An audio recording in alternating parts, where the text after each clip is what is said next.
원장님 좀 저희 시트콤 하나 찍으면 안 됩니까? 병원 시트콤? 어떤 거 찍고 싶어? 원장님의 다크서클에 대해서. 네, 오늘 다크서클에 대해서 좀 다뤄주세요. 사실은 내가 우리 현피디를 보면서 늘 다크서클 좀 다루고 싶긴 했어. 너무 쾌해 진짜. 아, 제가 다른데 완벽한데. 눈만 팬더. 원장님 치료 좀 센 거, 한 방에 되는 거. 가장 문제야 그게. 아니야. 요즘 MGM 한 방에 센 거부터 좀 다뤄주세요. 알았어. 일단은 첫 번째는 수술적인 방법이 있을 거고, 두 번째는 수술을 싫어하시는 분들의 어떤 시술적인 방법이 있을 거고, 세 번째는 그런 것들을 떠나서 집에서 할 수 있는 방법, 이런 세 가지를 좀 나눠볼 수 있을 것 같은데, 대한민국의 모든 의사 선생님과 의료 종사자들을 응원합니다. 안녕하세요. 쉽게 얘기하고 친구 같은 청담동 개원 11년차 금손 김형국 원장입니다. 오늘도 만나서 대단히 반갑습니다. 반가워. 원장님 좀 까매지셨어요? 비겐 크림톤 하셨어요? 아니 우리 현 PD가 하도 내가 흰머리랑 새치가 났다고 해서 구박을 해서 내가 오늘 아침에 급하게 집에서 했다. 집에. 좀 까매지시니까 보기 좋은데요? 아 그래? 좀 까매졌어? 근데 눈 밑도 왜 이렇게 까마세요? 좀 캥해요. 다크서클 심해? 게임 하세요 밤에? 나는 솔직히 게임이랑 뭐 옛날에 그 스타크래프트 너무 옛날 건가? 리니지? 난 게임을 한 번도 해본 적이 없어. 근데 뭐 하세요 밤에? 밤에는 네가 알 거 아니고. 쇼츠, 릴스 이런 거 보시는 거 아니에요? 원장님 좀 저희 시트콤 하나 찍으면 안 됩니까? 병원 시트콤? 어떤 거 찍고 싶어? 원장님의 다크서클에 대해서. 네, 오늘 다크서클에 대해서 좀 다뤄주세요. 사실은 내가 우리 현 PD를 보면서 늘 다크서클 좀 다루고 싶긴 했어. 너무 쾌해 진짜. 제가 다른데 완벽한데.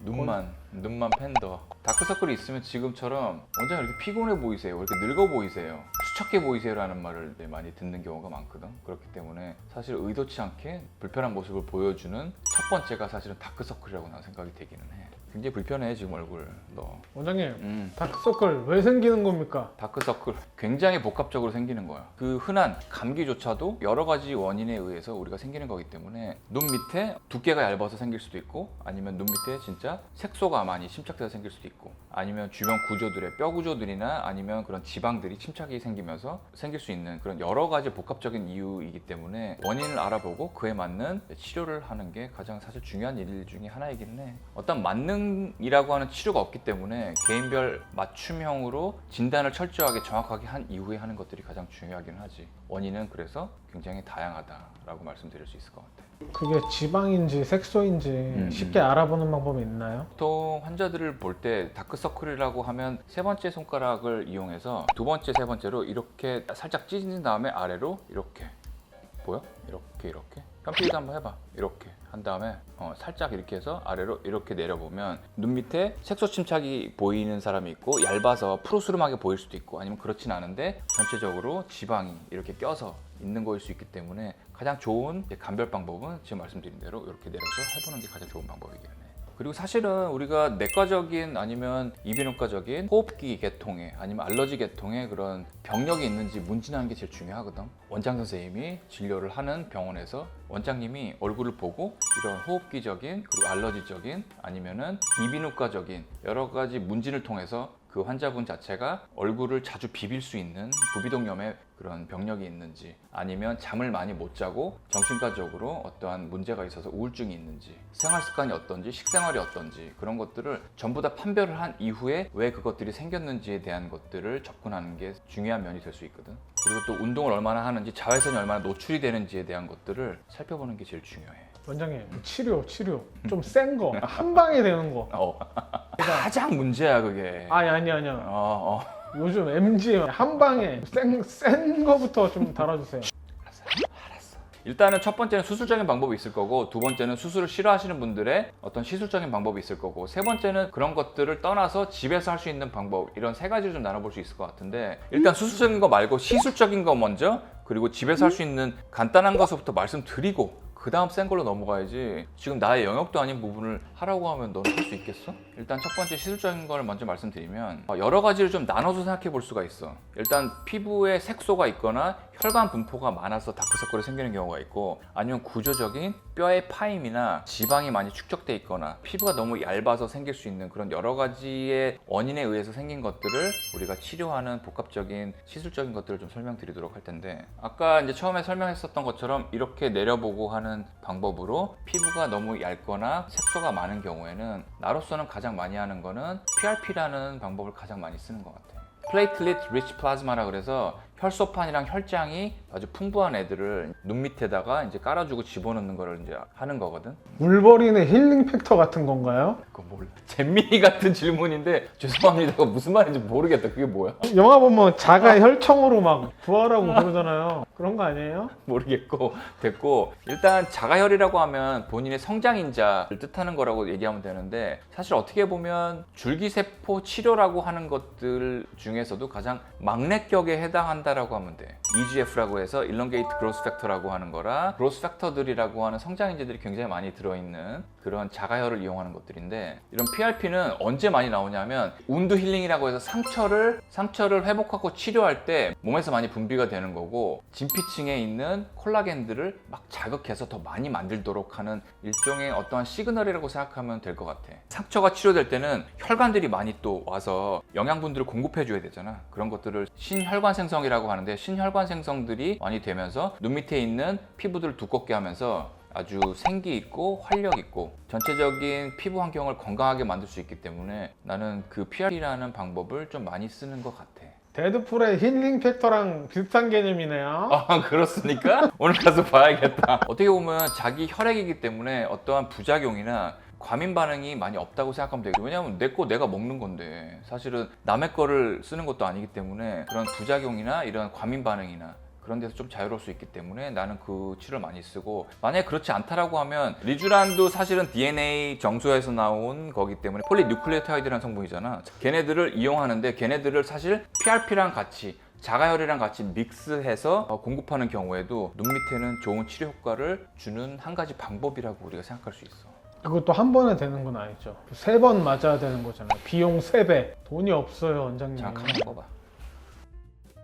조심해. 한 번에 될 수 있는 게 있으면 좋은데 여러 번에 좀 나눠서 할 수밖에 없고, 또 사실은 그게 피부 재생 그런 주기와 사이클이 있기 때문에 거기에 맞춰서 여러 번 시술하는 수밖에 없다고 좀 생각이 들어요. 첫 번째는 PRP, 두 번째는 PRP 플러스 리쥬란을 섞고, 그리고 세 번째는 그냥 내 피 뽑기 싫고 조금 더 간단하게 하고 싶다라고 할 때는 아이 리쥬란이라고 하는 거를 전체적으로 눈가 쪽에다가 꾸준하게 하게 되면은 피부 진피의 환경들이 좋아지기 때문에 천천히기는 하지만 강화시킨다는 맥락에서는 되게 좋은 치료가 될 수가 있어. 그냥 리쥬란이랑 아이 리쥬란이랑 차이가 있냐고. 아이 리쥬란에는 히알루론산이랑 폴리뉴클레오타이드가 같이 들어있고, 그리고 소량으로 하는 거고 통증을 조금 적게 하기 위해서 마취제가 같이 들어있는 그런 좀 차이가. 리도카인. 리도카인, 그렇지. 그런 아이 리쥬란이랑 그냥 폴리뉴클레오타이드만 들어있는 거의 차이는 있긴 하지만, 나는 만약에 아이 리쥬란만 한다라고 하면 그냥 리쥬란을 해서 다른 치료들과 병합하는 걸 더 이제 할 것 같아.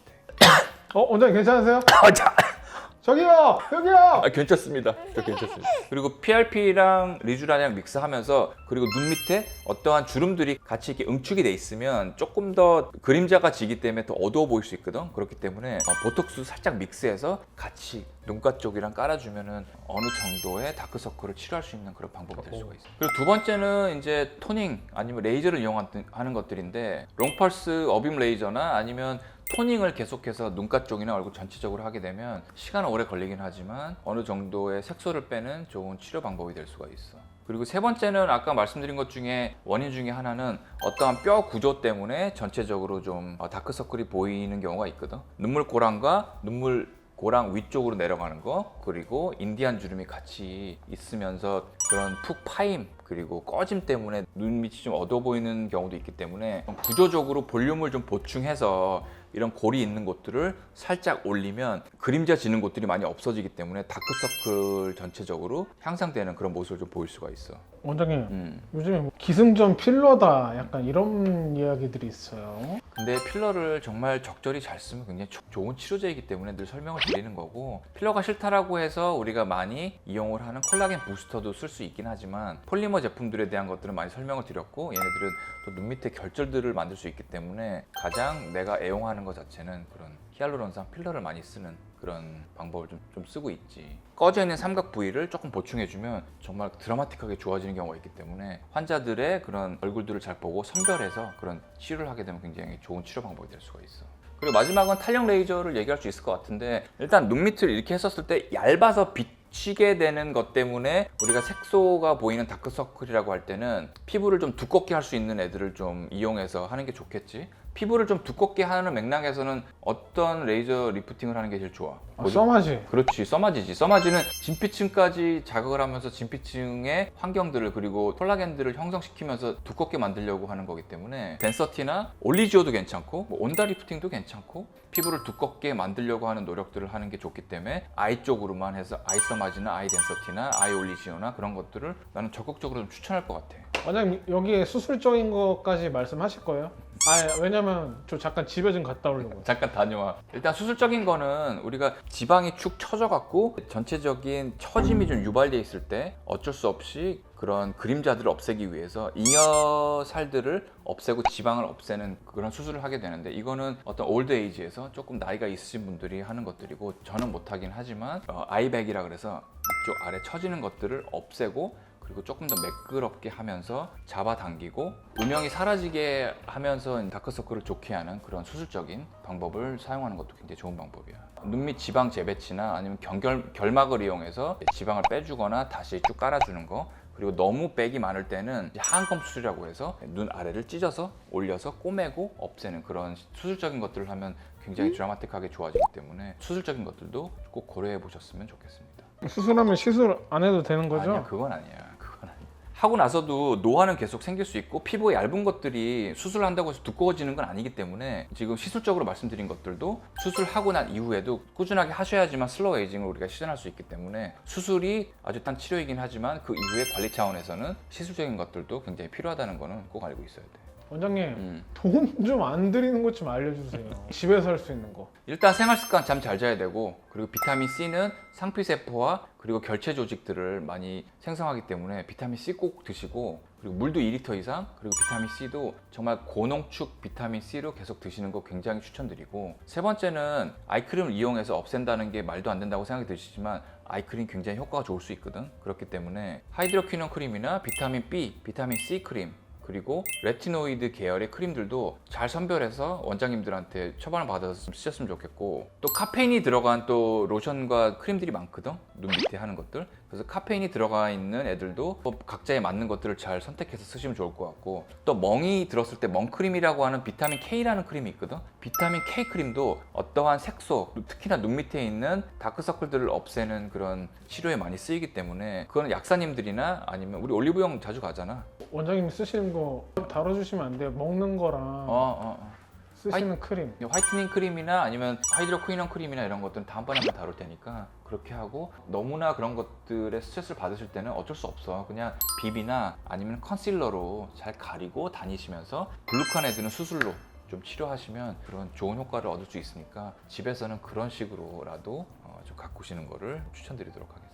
오늘 제가 피곤해 보인다는 이유로 선택된 우리 다크서클에 대한 거였는데 여름철에 이렇게 또 태닝 때문에 얼굴이 좀 어두워지셔서 오시는 분들이 많은데 집에서 할 수 있는 부분 그리고 시술적인 그리고 수술적인 부분에 대해서 오늘 설명을 드렸기 때문에 잘 숙지하시고 또 가시는 병원이 있으시면 가져갖고 꾸준한 치료를 받으시면 너구리 같은 그리고 팬더 같은 그런 얼굴에서 좀 벗어날 수 있는 그런 한 해가 되실 수 있을 것 같습니다. 오늘도 준비한 내용 봐주셔서 대단히 감사합니다.